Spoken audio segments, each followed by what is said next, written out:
Welcome to Mrs. Mahoney's second podcast for Unit 3. We're starting on the top of page 4 in your note packet. Now it says know everything about the electron, proton, neutron. The best way to do that is just to make this chart, copy this chart. I would pause it and copy this chart down in your notes. Okay, this chart, I expect you know this information. You need to know an electron is negative and it's in the outer region. That proton is positive, I can find it in the nucleus. A neutron is neutral, neutron, and it's in the nucleus. Now look at the masses. This is not saying that the mass of a electron is that that electron does not have mass. Look at it, it's relative mass in comparison. So it's saying in comparison, a proton and a neutron are pretty much the same size.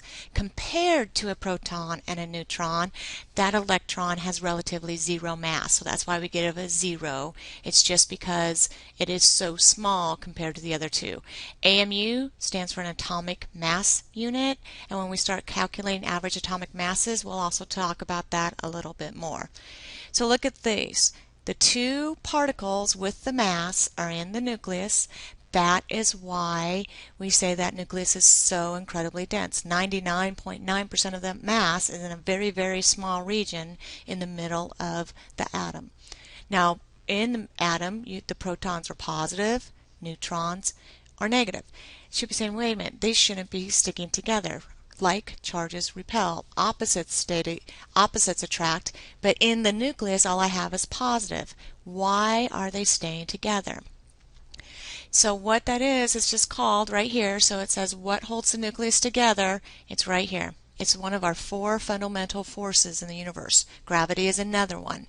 It's just a strong nuclear force is one of the fundamental forces. We're going to actually talk about how you can calculate that, and there's a mass defect that is creating the force that's holding that nucleus together. Okay, just some definitions that you need to know. An atomic number, okay, that is the number of protons in the nucleus.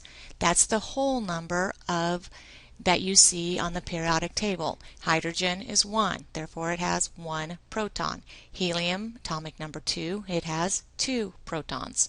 Calcium is 20, it has 20 protons.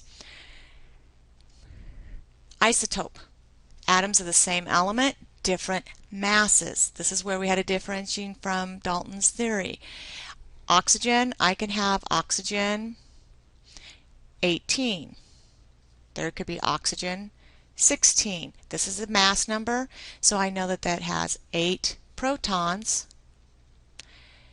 But if this is my total, then I know that in this one there are 8. There's then also 8 neutrons. We're going to practice this later too. This must have 10 neutrons. These are isotopes, same element, different masses. Okay, then there's that mass number that I was just looking up right there. That's the total number of protons and neutrons in the nucleus of an isotope. It's a counting number. It's the whole number. It's a little bit different than the average atomic mass that you see on the bottom. We're going to calculate that in a couple days. But for now, mass number, we just use it as a counting number, counting total protons and neutrons in the nucleus.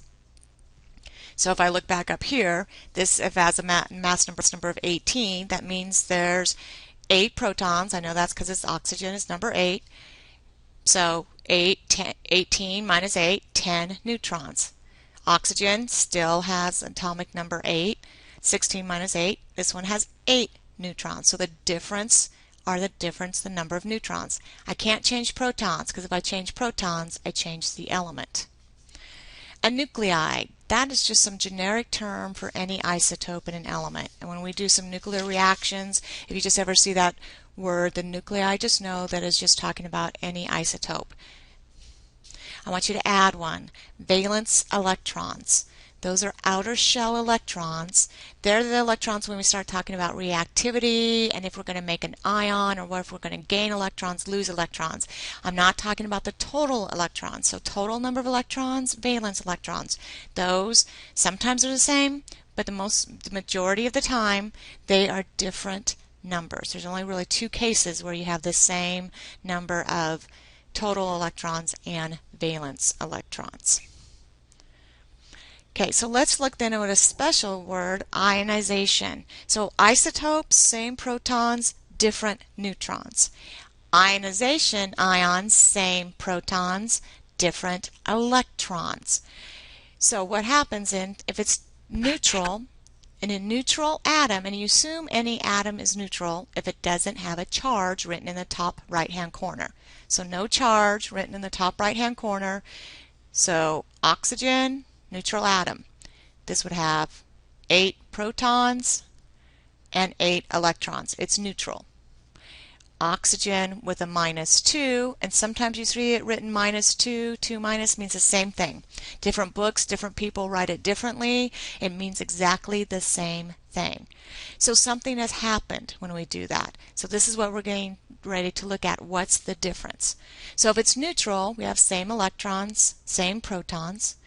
But what can happen is we can either lose or gain, and it becomes charged, and what we do is call that an ion. So you know it's an ion if there's some kind of charge. The charge can be positive, it can be negative. These are ions, these are the neutrals. No charge, it's neutral. Charge, it's an ion. So let's look first at the positive ion. What makes it have a positive? And this is one of those opposites in chemistry. We have a couple of them that you just have to find a place to get it to stick in your head. So what happens is if I lose an electron, and remember electrons are negative, then what's going to happen is what's left behind is going to be becoming positive because it's losing a negative. For example, sodium. And then I have a sodium ion when it loses one. Well, sodium, if you look on the periodic table, neutral sodium has 11 protons and 11 electrons.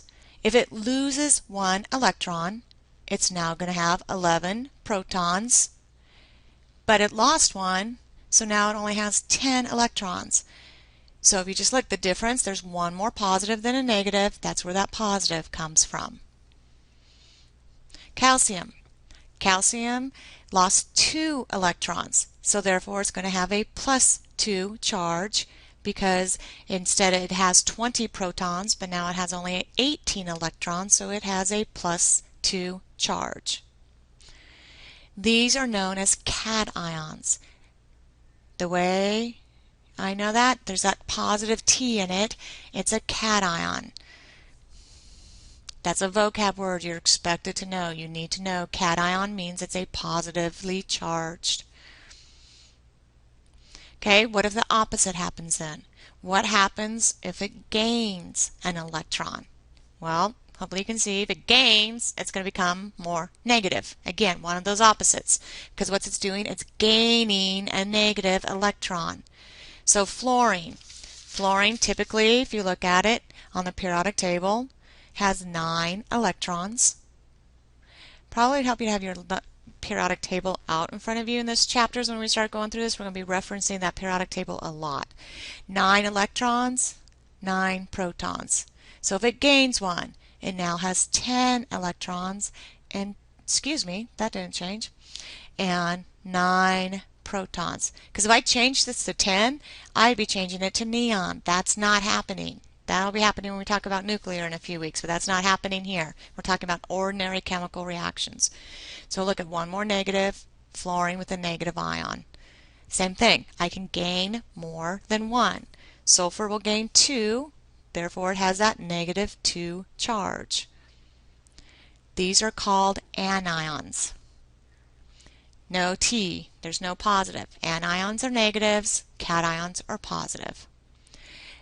They sometimes go by different names. They're called a valence number, oxidation number, just to be able to recognize we're still talking about its charge. What is its charge? When we start doing some redox reactions, we'll go into a little bit more for oxidation numbers, but for right now, when we think of an oxidation number, we're just going to think of it as its formal charge. Okay, why does this happen? Why are they losing or gaining electrons? We watched a little bit in the film that kind of went into why this happens. If you look at on your periodic table, the element in group 18, they have a full shell. They're called the noble gases. I call them the noble gases because they're the snob of the periodic tables. They don't react with anybody. They're inert. This is definitely another vocab word that could show up. Inert means non-reactive. They don't react because they don't want to lose or gain electrons. That's why all chemical reactions happen. It's to balance the electrons to get stability. So atoms, look at on your periodic table. You should see on your periodic table there's this bold line. That's separating our periodic table into nonmetals. And then we have metals on this side. Important to know, because to the left, the metals, they are your ones that lose electrons and they form the cations. Atoms to the right, which are my nonmetals, they're the ones that are going to gain electrons and make the anions. You need to know this. We will start putting these together when we start making our compounds. You need to know what makes the positives and what makes the negatives.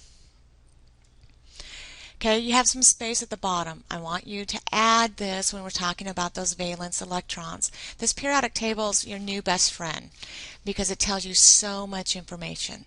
So the first thing we're going to look at is how do I know how many valence electrons, and then this is going to go into how many it's going to lose or gain. So I would even write this on your own periodic table. So if you look at it in group 1, everything in group 1 has one valence electron.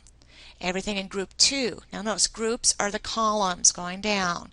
Group 2 has 2 valence. So right now, this is group 3 through 12. We're skipping this right now because if you look at, they're called the transition metals. Transition is change. Their valence and their charges can change. So we'll start talking about those more when we make compounds.